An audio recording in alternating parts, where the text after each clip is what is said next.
I've met before. I'm Congressman Bill Johnson. I want to thank you for coming today to participate in today's important briefing on religious religion and violence in Sri Lanka. I'm also proud to co-chair, along with my colleague, Representative Danny Davis, the Congressional Caucus on Ethnic and Religious Freedom in Sri Lanka. For those of you who haven't attended one of our caucus events before, welcome. And for the rest of you, it's nice to see some familiar faces. As many of you know, rights and identity of all ethnicities and religions in Sri Lanka who are being excluded from society, from the economy, and from political life through discrimination, harassment, and persecution. Since we started the caucus back in 2013, some progress has been made to increase democratic principles and restore human rights for all Sri Lankans, notably due to the election of the Jerryson government in 2015. However, there is considerable work that must be done before those rights are fully restored. Work with the Jerryson government has committed to accomplish by co-sponsoring Resolution 30-1 at the UN Human Rights Council. However, at the UN Human Rights Council meetings last month, High Commissioner Zed said the following: "In Sri Lanka, I am very alarmed by recurring and continuing episodes of mob violence targeting ethnic and religious minorities, particularly Muslims, including most recently in Ampara and in several locations in the Kandy district, leading to the declaration of a nationwide state of emergency for 10 days. There should be no impunity, either for the incitement that led to the attacks or the attacks themselves. I have repeatedly urged the government to advance its implementation of the transitional justice agenda. I regret the absence of meaningful progress. It is urgent for the sake of the victims that progress be made on accountability and transitional justice. In the absence of such progress, I would encourage member states to explore the use of universal jurisdiction." And again, that was a quote by UN Human Rights Council High Commissioner Zaid last month. Accordingly, the subject of today's briefing is religion and violence in Sri Lanka. As the High Commissioner noted, there continues to be violence against religious and ethnic minorities in Sri Lanka. This kind of violence is unacceptable. Not only does it emphasize the need for implementing transitional justice reforms, but these violent episodes detract from any progress made towards that end. I'm looking forward to hearing what our distinguished speakers have to say and any recommendations on how Sri Lanka can move forward and become a peaceful, inclusive society for all of its citizens. Representative Davis is not here. He got called into a meeting, so I'm going to turn it over now to Laura from my staff, you're going to say a few words on Representative Davis's behalf. Right. Welcome to the microphone, and I will be back just as soon as I can. That's my commitment to you. I'll see you shortly. Thank you. And thank you, gentlemen, for joining us today. Thank you. Congressman Danny K. Davis, wish he could attend this meeting right now. He's having a meeting with our minority leader, Nancy Pelosi. So I'm going to make a statement on his behalf. These are the words that he would like to share at this particular briefing. President Jerryson and the Sri Lanka government back in 2015 promised to create 4 transitional justice mechanisms to address abuses related to 2.5-decade conflict and civil war that ended in 2009. They are as follows: Office of Missing Persons, Office of Reparations, Truth and Reconciliation Commission, and Accountability Mechanism. However, according to the Human Rights Watch article dated November 15, 2017, the Sri Lankan government has only established the Office of Missing Persons. This government's budget outline for fiscal year 2018 contains no reference or allocation for the remaining 3 mechanisms. Other resolution undertakings such as security sector reform and land reform remain largely unfilled. Some analysts have reported that the Sri Lankan government has done very little to promote justice and peace among its ethnic and religious population. History has demonstrated that when we do not learn from our past, we are doomed to repeat it. Today we will hear from our distinguished scholars and advocates about religion and violence in Sri Lanka, and how the Sri Lankan government and the United States government efforts can identify ways to improve the peace process in Sri Lanka. Thank you.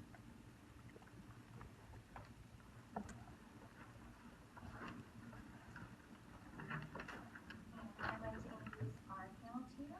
First, we're going to hear from Dr. Jerryson, who is an associate professor for religious studies at Youngstown State University. He received his PhD in religious studies from the University of California, Santa Barbara. Dr. Jerryson's work focuses on intersections between identity and violence and the ways in which we associate religious identities with peace and violence. He also has a new publication out this year. If you meet the Buddha on the road, Buddhism, politics, and violence. Next, we'll hear from Arulthas. Mario is the Advocacy Director for PEARL, which is People for Equality and Relief in Lanka, which is a nonprofit led by human rights activists with a mission of ending systemic human rights abuses against the Tamil population in Sri Lanka and promoting equality, rights, and justice on the island. Mario received his Bachelor of Arts in Business Management from the University of Westminster, and he has also served as the editor-in-chief of the London-based Tamil Guardian. Mario made his most recent trip to Sri Lanka earlier this year and has some important insight from his visit, which we'll be sharing today. And last but certainly not least, we have Dr. Oberst. We were fortunate to hear from Dr. Oberst today. He is a professor of political science at Nebraska Wesleyan University, received his PhD in political science from Syracuse University, and is one of the leading experts in the United States on Sri Lankan politics. Thank you all for making the trip to this.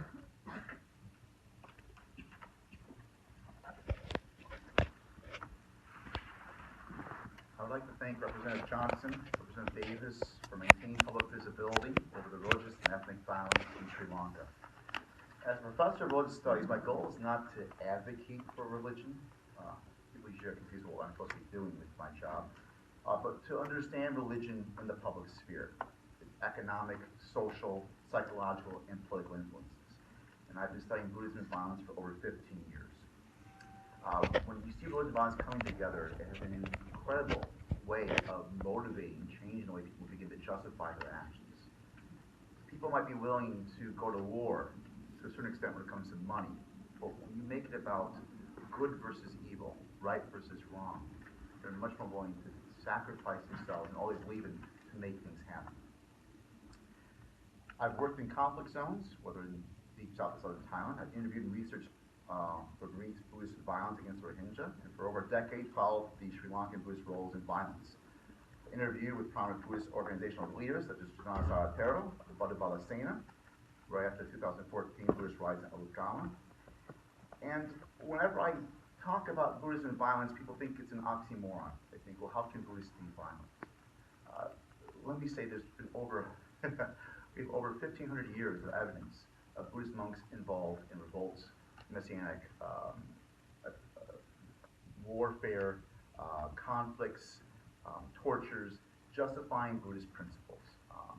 If you're interested in looking at this, you can look to my edited volume, Buddhist Warfare.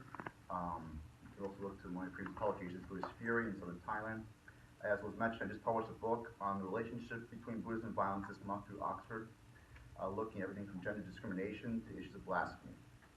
And what I found, and some of my colleagues have found, that journalists and policymakers often overlook or misunderstand the role of Buddhism in countries like Sri Lanka or Myanmar or Thailand. Because Buddhist monks have an authority that goes beyond what we think of as religion. It gets into a social and a political dimension. And it's important for us to be cognizant of how the U.S. is viewed by these politicized Buddhist organizations and individuals. For example, we can say all we want about how the Buddhist monks in Myanmar are saying the wrong things. They're not true Buddhists. But this is not going to affect the way that Burmese, for example, view and acknowledge the authority of these Buddhist monks and what they say. which is seen on the same level as, let's say, citing the Christian Bible. So Buddhist monks in Sri Lanka hold very powerful influences that go beyond simply the temple format. Now, the Buddhist influence into Sri Lankan politics has been gradually increasing over 100 years. And one thing to look to, for example, is when the British colonized Sri Lanka, they created a vacuum of political connections. By that I mean that, historically speaking, Sri Lanka had a Sangha, a monastic community, that would always rely upon the state for protection. And when the British came in, they were looking to the British to renew this commitment of protecting the Sangha, the Buddhist community. And the British said, no, separation of church and state, we don't get involved with this. And this created a historical vacuum that never existed in the Sri Lankan kingdoms. And what we began to see from that point onward was Buddhist monks began to take a role in politics because they no longer saw the state being involved in protecting their interests. We saw violence taking place as early as the 1900s against Muslims and Tamils. This became alarmingly visible during the 26-year civil war from 1983 to 2009 with the Liberation Tigers of Tamil Eelam. And during this time period, we saw the Janati Vimukta Paramuna, the JVP, become very robust in their efforts, including Buddhist monks in the organization who have been accused of assassination attempts and inciting violence against Tamils. The JVP has now become an official party, a part of the Sri Lankan government, but it was during this time period we saw more political roles, public roles taking place for Buddhist monks. And during this time period they invoked sacred scriptures like the Mahavamsa, which is considered to be the Sinhalese Buddhist heritage, sections that often were used to demonize Tamils. In 2004, the JHU, the Jatika Hela Urumaya, won 9 seats in parliament, and some of these were from Sri Lankan Buddhist monks, which is unheard of in Theravada Buddhist countries, to actually hold a political position. But this, again, is showing this increasing role of becoming more political in Sri Lanka. Now, demographics in Sri Lanka, for those who are not aware, the majority of Sri Lankans identify as Buddhist, over 70%, with over 12% identifying as Hindu, 9% identifying with Islam, and over 7% identifying with Christianity, whether Catholicism or Orthodox or Protestant forms.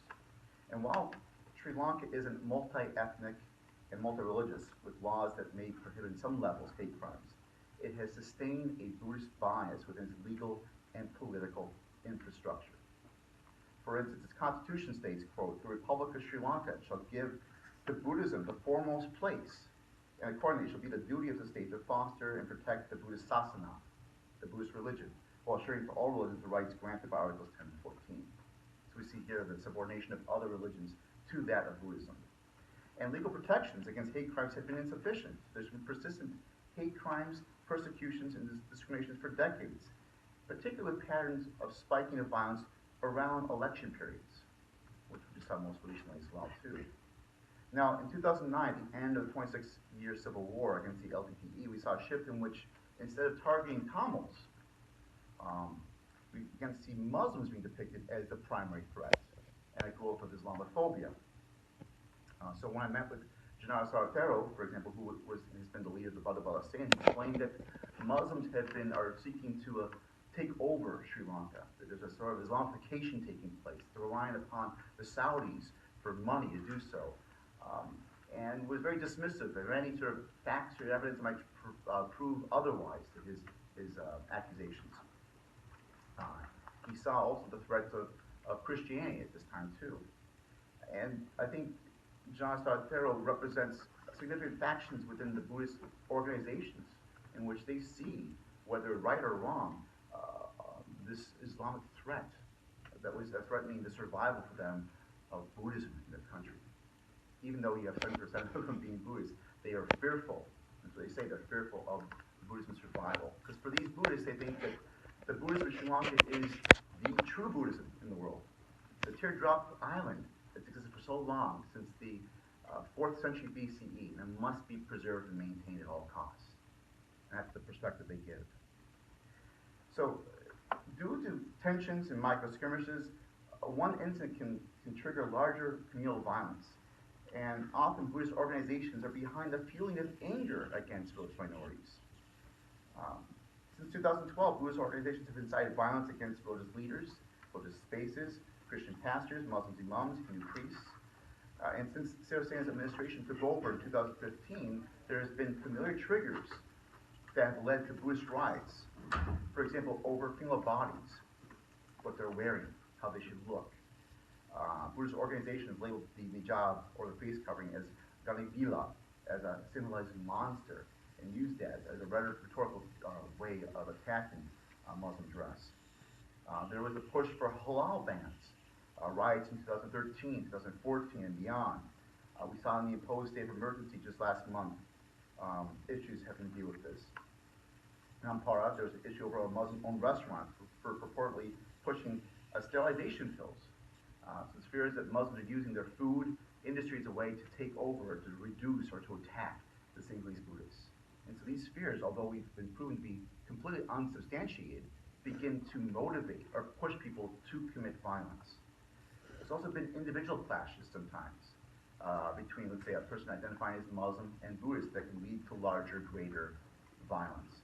In the Kennedy district, Muslims attacked a Buddhist driver in February, which led to massive surges of attacks against Muslim places of worship. Muslims were killed with over 400 Muslim homes destroyed. But to just close this too, to give more time for my colleagues, I want to point out that anger is never a primary emotion. It's a secondary emotion. Fear is always underneath the anger. And here we're seeing these Buddhist organizations, the fear of what they think of is the rising population of Muslims, the fear of interfaith marriage. And we can see also the concern about the international domino effect taking place, in which violence taking place in Bangladesh or Myanmar sometimes triggers into what happens in Sri Lanka, and likewise in that fashion. Rohingya refugees in September were forced to flee a UN-sanctioned house because of Buddhist monks attacking them. So it's not just what happens in Sri Lanka will only be in Sri Lanka, but this has reverberations beyond Sri Lanka as well. For example, also, Sitaku Siada, a very prominent Burmese Buddhist monk, just gave a sermon last fall to Burmese soldiers invoking the Mahavamsa in the wake of massive violence against Rohingya. So we see that what's happening in Sri Lanka has big impacts on other Buddhist societies as well. Thank you, Michael. I'll speak a bit more about what Michael has elaborated, and I'll provide a bit of context to how this has affected the Tamil people in the northeast of the island and across the island, and also what effects this has on other minorities over the years. As Michael mentioned, in the 20th century, the first act of ethno-religious violence was actually committed by the Sinhalese people against Muslims. Over 100 were killed after prolonged and widespread anti-Muslim pogroms across the country. And these acts of singular Buddhist violence against Tamil-speaking Hindus, Christians, and Muslims have not been isolated incidents. These have been frequent occurrences throughout Sri Lanka's history post-independence also. And I'm going to look a bit about why this happens, why this has continued to happen. It seems to be a cycle that the latest iteration we saw earlier this year. Although at independence, Sri Lanka was still known as it was known at the time, it inherited well-governed state structures and a Westminster-style parliamentary governance arrangement from the British. Independence saw successive governments embarking on a nation-building program that was based on an exclusively singular Buddhist nationalist ideology. This nationalism was to become indistinguishable from a new virulent form of singular Buddhist chauvinism. Sankaran Krishnan, in his seminal study on Sri Lanka, he pointed out that since the first election, I quote, the two main parties, the UNP and the SLFP, were locked in a battle for the allegiance of the majority, and the appeal to ethnic chauvinism became a staple of everyday politics. Neil Devota, another leading scholar on Sri Lanka, notes that both parties comprised mainly of singular Buddhists, catered mainly to singular Buddhist interests. So what did this mean in practice? So under the governments led by both parties, this translated into a series of patently ethnically discriminatory policies. For example, Tamils were marginalized from public service, the military, and things like university access. Also, the electoral map was altered to ensure permanent singular dominance of government in certain regions. and particularly in the key strategic regions of the northeast. And these then in turn precipitated an intense and very violent ethnic crisis, of course, including the 3 decades of brutal war between 83 and 2009, the root causes of which are yet to be resolved. So while singular Buddhist majoritarianism has most prominently clashed with the resistance by the Tamil community, particularly since the end of the war in 2009, it has also manifested itself in relation to Christians and Muslims, through attacks on churches, mosques, and places frequented by communities belonging to these minority religions. And the wider point here is that the radical singular Buddhist chauvinist ideology is located in the mainstream. It's not a fringe movement. It's not something that's on the fringe of society. They are the mainstream social hierarchies and the sentiments in Sri Lanka. And in practice, this means that in order to be Sri Lankan, one either has to be a singular Buddhist or, as a minority, accept singular Buddhist hegemony in Sri Lanka. And the refusal of most Tamils since independence to accept singular Buddhist hegemony is what led to the armed conflict. It's what led to the initial peaceful resistance and then the armed movements. And after the defeat of the Tamil armed resistance, we now see other groups, including Christians and Muslims, being targeted. So, since independence, despite the deepening ethnic strife marked by increasing mass protests by Tamils and then in response the periodic anti-Tamil riots, the process of singular Buddhist transformation of the state reached a watershed in 1972, as Michael mentioned, when the singular-dominated parliament discarded the British-supplied constitution and replaced it with a new constitution. This was also when the country's name was changed from Ceylon to Sri Lanka, to the singular name Sri Lanka. And the most significant aspect of the new constitution was to elevate Buddhism to primacy in state identity and policy. And I know you read it, but I think it's important to repeat. The constitution says, the Republic of Sri Lanka shall give to Buddhism the foremost place, and accordingly it shall be the duty of the state to protect and foster the Buddhasasana. And as you can see, singular Buddhist ideology and the propagation of it is deeply embedded in the state and its institutions. So what does singular Buddhist nationalism mean? What does this ideology actually stand for? The singular Buddhist nationalism, as in the Chronicles of the Mahavamsa is detailed, it holds the entire island to be the motherland of the Sinhalese, and this is believed to have been decreed as such by the Buddha himself, and for the express purpose, and this is important, for the express purpose of safeguarding Buddhism. So it's seen as the last bastion of a Buddhist country in a region where Buddhists are in a minority. Consequently, to protect the Buddhasasana, as it says in the constitution, it means to defend the unitary nature of the state and the singular Buddhist character of the island from both internal and external enemies. And this translates not only into rejection and violence in response to Tamil demands for autonomy or self-determination, but also rejection of various international demands and pressure put on Sri Lanka, for example, about power sharing, peace deals with Tamils under a new constitution, and accountability for the military's wartime atrocities, both of which are key demands of the US government to this day. So this means anything and anyone perceived as a threat to singular Buddhist, to the singular Buddhist nature of the country, may it be Tamils, may it be Muslims, NGOs, the US or the Human Rights Council, and even Sinhalese who reject the Buddhist nationalist chauvinist principles, they will be attacked, undermined, and perceived as enemies of the state. And just to give you an example of one of the institutions that is heavily affected by this, it's the military. It's a state institution emblematic of the unification of state and religion. So despite the war being over for 9 years, the military today, last year when the figures that we got were 243,000 large, which is, for a country of 20 million, it's larger than the military of the UK, it's larger than the military of France or of Israel. And it's overwhelmingly deployed in the Tamil areas.